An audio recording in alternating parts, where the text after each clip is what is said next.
No one moved when the woman in the torn wedding dress stepped down onto the cinder-gray platform, not even when the veil stuck to her cheeks like cobweb, and her hands shook around a letter that had been opened and closed so many times the paper had the soft give of old linen.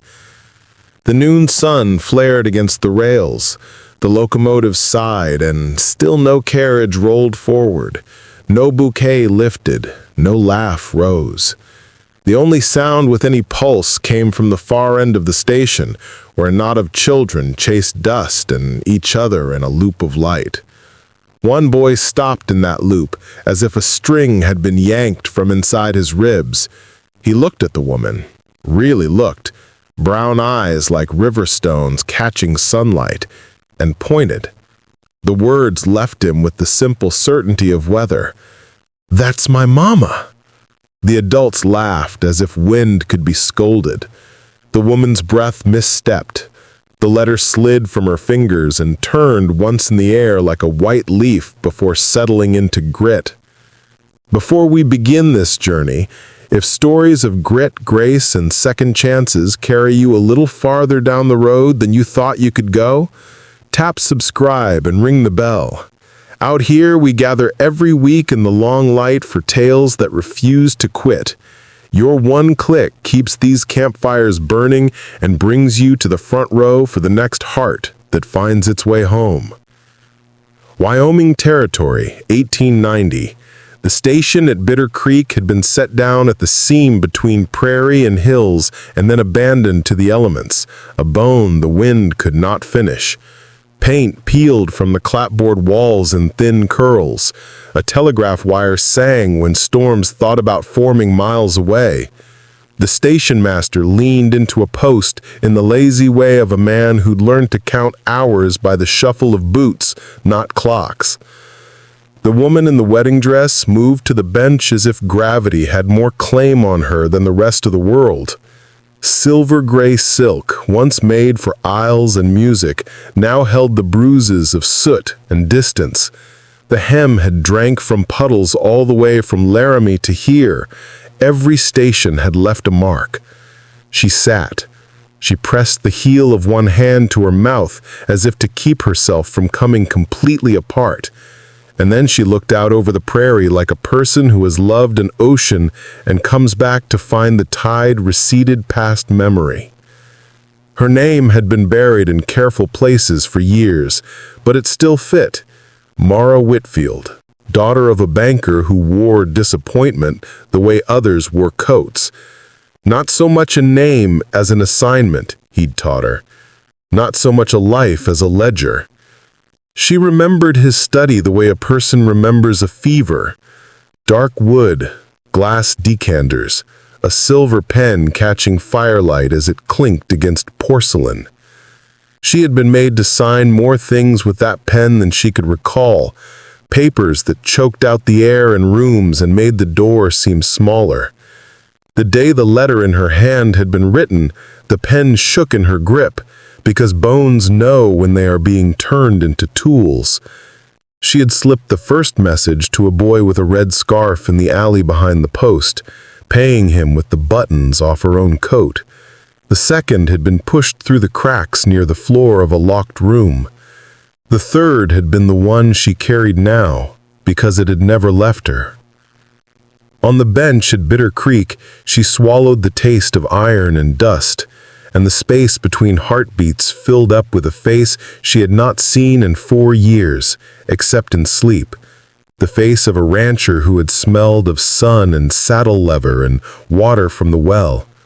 Elias Hart had built the Hart place with his father, plank by plank, in a draw where the wind could be talked with. He had taught her the language of a branding fire and how to listen for rain in cottonwood leaves. Before everything bent, there had been that. Before the carriage waiting outside her father's door, there had been a morning with bread still warm and laughter at a table that had felt like the center of the earth. The boy who had pointed drifted closer in the unself-conscious way of children who had not yet learned how to place fear ahead of curiosity.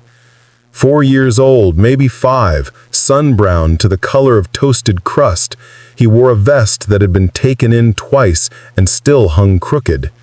He stopped in front of the woman as if the air had turned honey thick. His friends called to him. He did not move. She lifted her face slowly because the name that had gone through her throat like a bell when he pointed would not leave her throat. "Jonah," the mother shouted in routine chorus, "come off the platform." The boy's eyes flicked toward the voices and back to the woman. On a shelf in a ranch house not far from this station, a pencil drawing sat propped against a tin of nails. A woman in a gray dress with a slight tilt to her chin, like someone listening to a bird on a wire. Jonah had studied it in the way children examine maps. He had put his finger to the paper and learned the shape of the jaw, the fall of hair.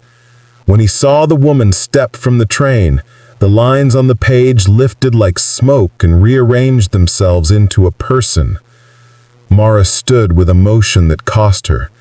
She left the letter on the bench because both hands were needed for the courage this moment required.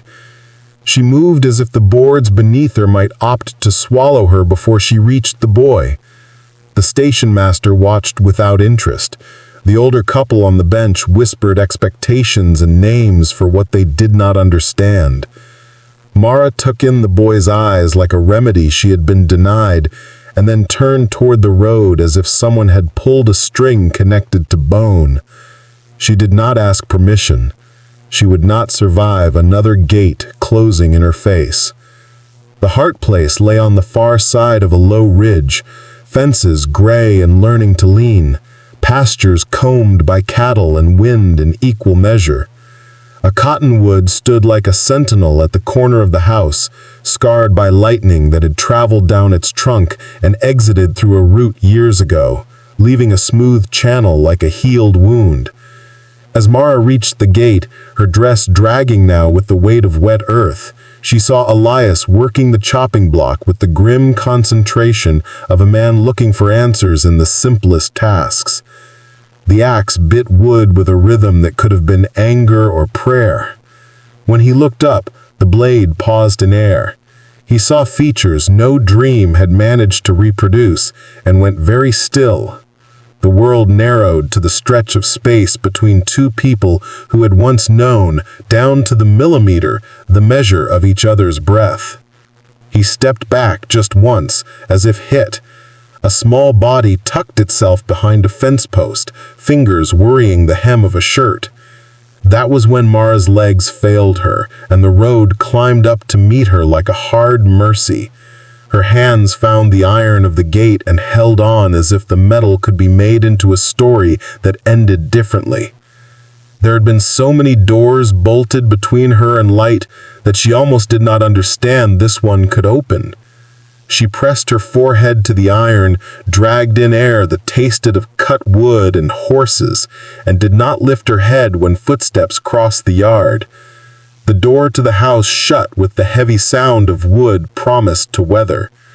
In the window, Jonah's face appeared like a small moon, round and intent. Outside, clouds gathered out of habit over the hills and then decided to stay. The first drops were polite. The next did not ask. Storms on the open ground do not raise their voices. They bring a convincing whisper that becomes a hand. Lightning relieved the sky of burden. In that brief white moment, Elias saw in the yard not a ghost, but a woman, knees in the mud, hair pasted to her skin, arms wrapped around her middle in a desperate imitation of shelter. He reached for the latch with fingers that knew its shape, but did not turn it. Grief solidifies into something that looks like logic, and logic can be used to build very tall walls. He took his hand back, the way a person draws from a flame after first contact. Inside, the boy's breath fogged the glass. Outside, the woman did not move until the cold crept to places that remember. The next thing she knew was warmth, wool around her shoulders, scratchy and honest, a bowl on the table, breathing steam like a winter horse. She woke to the old room at the end of the hall, the one with the window that tucked itself under the eaves, the one where she had once folded small shirts when light traveled across the floorboards in pale squares. The chip in the pane remained. The hedgehog crack in the dresser's varnish still drew the eye. Time had run laps around this room and then sat to catch its breath right where she could see it.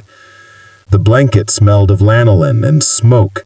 Someone had tucked it with the careful efficiency of a person who had learned to do for two.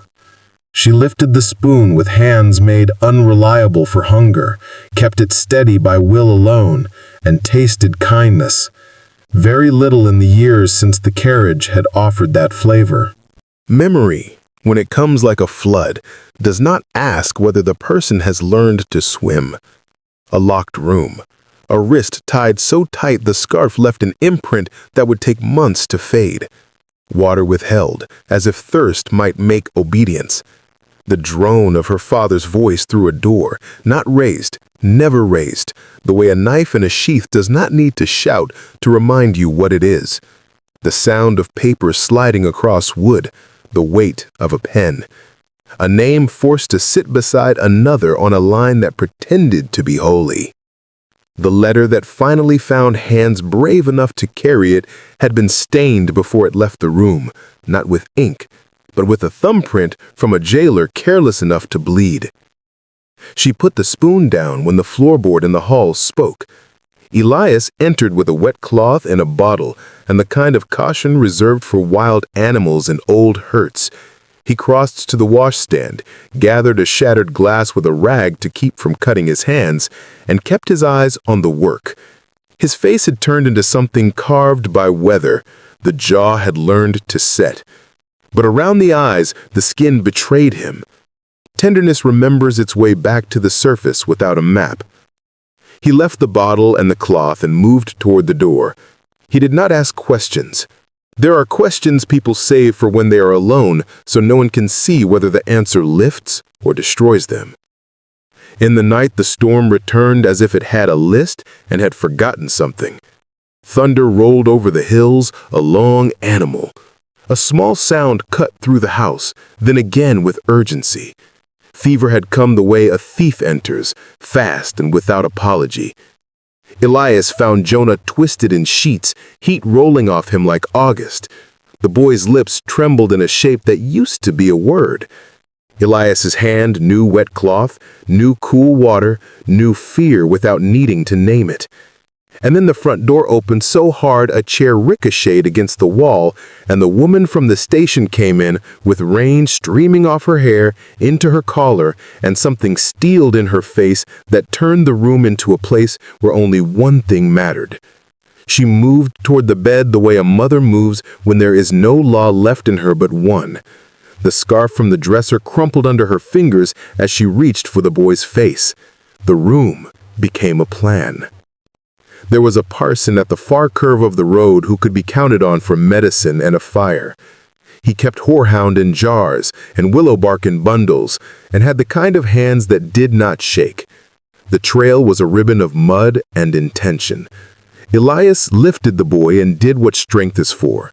Mara put her shoulder under weight that belonged everywhere inside her body and nowhere under it. The three of them crossed the yard and entered weather. The wind deemed their purpose acceptable and did not push hard. At the parsonage, the door opened before their fists finished asking. By the time the thunder made it to the windows, Jonah had been laid on a couch near enough to heat to thaw out the cold that had gotten into the places fever could not reach. The parson worked in his quiet way while the world outside considered what else it wanted to wring out of the night. Fever breaks with a sigh. When morning came, it brought the sight of a boy sleeping the contented sleep of a body that has wrestled and won. Mara rested a forearm on her knee and allowed her head to hang in the way of someone who had put off collapsing until the work was done. Elias stood just behind her. When she straightened, his hand found her shoulder as if there had been no middle years. Something in him unclenched with the delicacy of ice releasing a twig. Days wore their soft-soled shoes after that. Mara moved into the small room off the kitchen because a woman needs a door she can close and a window that looks toward whatever she calls safety. She mended shirts and dug a narrow garden and taught Jonah, who had come through his fever with the sudden appetite of a jailbird turned loose, the names of the little plants that would later matter. She spoke low when he asked the hardest questions, because truth told softly can still be strong. Elias kept the broken bridle he had meant to throw away and fixed it. He found himself pausing on the porch steps as if listening for some old tune to start again. And when he heard it, Mara humming while she peeled potatoes, he did not move for fear of scaring it. They learned again to be within arm's reach without flinching. Evenings became benches and the slow turn of stars. Some words waited on the tongue. There was a weight to vows not yet spoken but already felt. In town, the harvest fair pulled everyone in the orbit of food and light. Paper lanterns hung from twine. Fiddles sawed at the dust until it lifted. Children wore ribbons and sugared their mouths. Mara wore a yellow dress cut from a curtain and a look that had not sat on her face since the world had made other plans. Elias had a ring that belonged to his mother, a simple band with a blue stone that had waited in a tin under floorboards past the season of patience. He had thought to ask under lanterns and laughter, to put sweetness where bitterness had been. There are men who understand that joy needs witnesses. But the past has a way of trailing, even when you think you have outpaced it. The horse that cantered into the square did not belong to anyone from this county. Its rider wore a coat cut cleaner than most men here could afford, and a scar thin as a string down his cheek that turned with his smile. He swung down as if dismounting from a stage rather than an animal. Paper slid from his coat with the same air as the pen once had slid across Mara's father's desk. The square went hush, as uncertainty always demands. No one had to read for the paper to speak. Seals have a language. The name on it sat like a stone where breath should go. Mara's hand reached for the back of a bench. Elias moved without thinking the way a man moves when the laws he respects have been made into a knife. The man with the scar sneered blah that would never be welcome at any table Elias or the people he loved considered theirs. The sheriff, who returned quilts when he borrowed them, set a hand on that man's shoulder and suggested the next county saw to his supper. A document folded, and with that act, a room of people decided which story to believe. Time staggered and then found its feet. Harvest baskets answered to hunger again. The music scuffed back into the air. Elias found Mara's eyes across it all and understood that he did not want many more minutes between now and the word that would fix a shape around what had already been true. At the edge of the square, Jonah wore a ribbon so big it made him top-heavy. He grinned with the uncomplicated pride of a boy who had come through fever to a day whose biggest question was how many pieces of pie make a stomach imitate thunder. Evening had edged down when Elias stood beside Mara under the makeshift arch someone had made from laddered boards and wild sunflowers. No priest needed to tell his hands where to go. No paper needed to vote. When Mara lifted her face, the light turned them into a picture that children would draw for weeks. The vow they made under that fading sky lived without syllables. The crowd's cheer rose like flocks lifting together. At the edges, old hurts sat to catch their breath. The sun finished its day's work on the prairie and passed the torch to the crickets. For the first time in a long time, the heart place glowed at its windows with the kind of light that comes from inside people rather than candles. But redemption is not a straight road. It is the kind full of double backs and sudden ravines. In the quiet days after, when the garden had begun to show green letters of promise and the cattle moved with the slow certainty of animals who know the shape of borders, other things rose too. A stone will not stay underwater simply because it was dropped there by a guilty hand. The station master at Bitter Creek left a ledger under the floor of the telegraph office when he felt an unfamiliar heat at his heels. In it, a neat column of names, dates, and sums went back years. Letters delayed, letters diverted, notices mislaid according to instructions signed by men whose desks had never seen dust. Levi Oakes brought that ledger to Elias and Mara with a face the color of old ash. The parson copied names with the care of someone mending a delicate seam. The chef crossed his yard twice and then a third time, thinking about what kind of root he was dealing with. They dug. In the digging, they found a grave marked Whitfield, Mara, with a date carved into its wood that lined up with the season the town remembered a fire at the little shack she and Elias had once used to get through winters. People came to the grave that day the way a body comes to a mirror after a long journey. The marker had been erected by an order sent from the city, paid for in full. The caretaker had said it because the paper had dressed its lies in type and a seal. The coffin below turned out to hold a shape much smaller than what the town had pictured.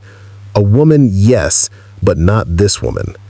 At the sight of the locket in the dirt and the familiar braid of dark hair around a ribbon, Mara could not trust her legs. She understood the kindness and the calculation in the same breath. Her younger sister, Liza, had chosen to wear Mara's Sunday dress and slip into the dark while the house burned. Fire can be an accomplice when a life needs to escape its ledger. The Whitfield household had told the world what it wanted the world to know. A grave had done the rest. The town set a hand to its heart without meaning to. Grief rearranged itself in the people who had said years earlier that the rancher had always chosen poorly and that the banker's girl was not made for weather. The twist put marrow back in more than one spine. If a grave could be made to lie, what else could be loosened from its foundation? Names in the ledger began to glow with the plain light. One of them belonged to a detective agency sending men by rail with silver badges and contracts in their pockets. Another belonged to a judge's whose letterhead found its way into envelopes that never reached the mailbox in front of a ranch with a cottonwood at its corner. The wind out of the west felt suddenly crowded. Men tipped their hats and watched the road as if a visitor had been announced. The visitor arrived on a late train with few passengers, the way trouble prefers to come. Nothing in the way to slow it. The badge he wore did not shine so much as absorb attention. He stood straighter than the men around him and wore his coat like a warning. In his saddlebags he carried papers with words that could kill goats and keep cattle where they belonged, but that should have had no jurisdiction over a heart. He asked at the mercantile for directions and was answered by silence that sounded like familiarity. This town had learned the shape of hands that look clean on the outside. He followed the road the way a man follows a recipe he has made many times. When he reached the Hart place, he took in the small garden, the line of shirts on the rope, the shape of a woman at the well. He took in the boy on the porch steps counting June bugs. He took in the tall man who stepped out of the shadow of the doorway with a posture that made nonsense of the badge's confidence. He saw it all, nodded himself once as if items had been checked against a list, and then reached for the papers that had learned to calibrate their weight to the person holding them. The sound of leather settling made the hair climb on arms not used to such notice. Inside the house, the ring with the blue stone sat in a saucer by the bed because hands must be free for certain kinds of work. The parson's last advice had been to keep the door unlatched until the town had finished meeting in the church where new truths adjusted old stories. This way help could find help if it needed it.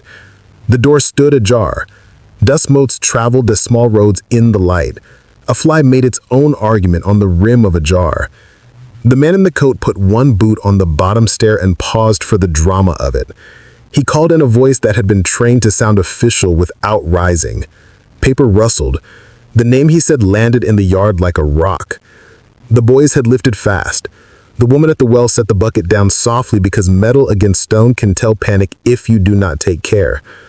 The rancher's hand went to the edge of the door, not to close it, but to steady himself with something wooden. He had been to war with weather, with banks, with his own temper, but this was a war he knew would use rules he had never learned to trust. Jonah took 2 steps closer to the man with the papers, then stopped.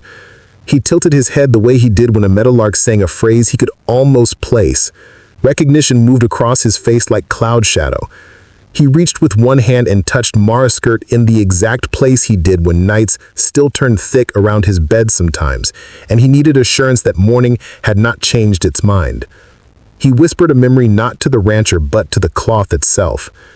He had seen that coat in a different yard, on a different night, when A lamp had been held near the barn, and the horses had gone skitter-proud at the smell of something not from here.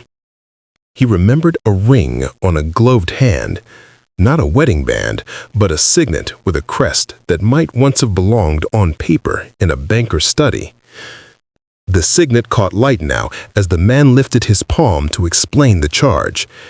It flashed the same crest that had stood watch over contracts Mara had been made to sign and over the false death notice that had walked itself all the way to a grave. The town had thought the scarred rider at the fair was the last of the trouble. It had forgotten that there are troubles taught to wear good wool. The parson's handwriting sat neat in a document inside the house. The ledger from the station master lay under Elias's bed in a wrapped cloth, and the wind did something it rarely did. It held its breath.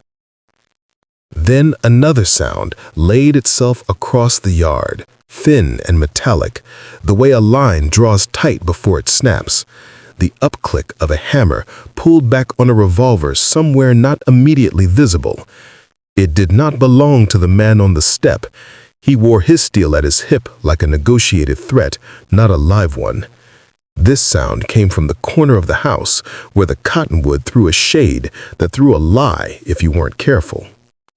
A horse blew somewhere beyond the fence in a way that meant its rider had lifted on the bit.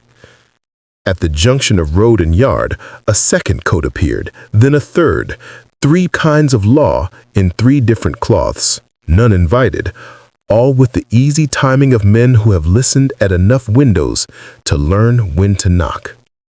The papers in the first man's hand flapped once and settled. Jonah pressed his palm harder into the side of Mara's dress, feeling for the reassurance of pulse under cloth. Elias straightened the way trees do when they accept wind. The parson at his house, a mile off, folded his hands at his desk because something in him had decided to pray without being told. Levi Oakes, on a bench outside the church, looked down at his fingers and understood that the ledger he had delivered might yet prove heavier than anything he had ever carried at a gallop. The man with the signet ring opened his mouth to say the words meant to freeze a life where it stood. He smiled in the manner of a person confident in the machinery he had wound up elsewhere. He lifted the paper.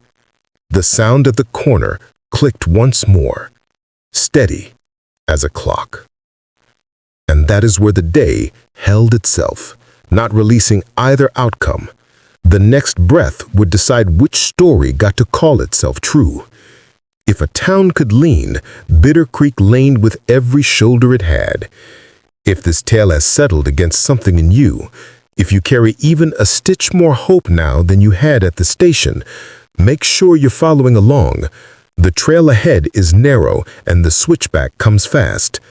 Part 2 rides in with the next light, and when it does, you'll want to be here to see which hand drops and which one draws.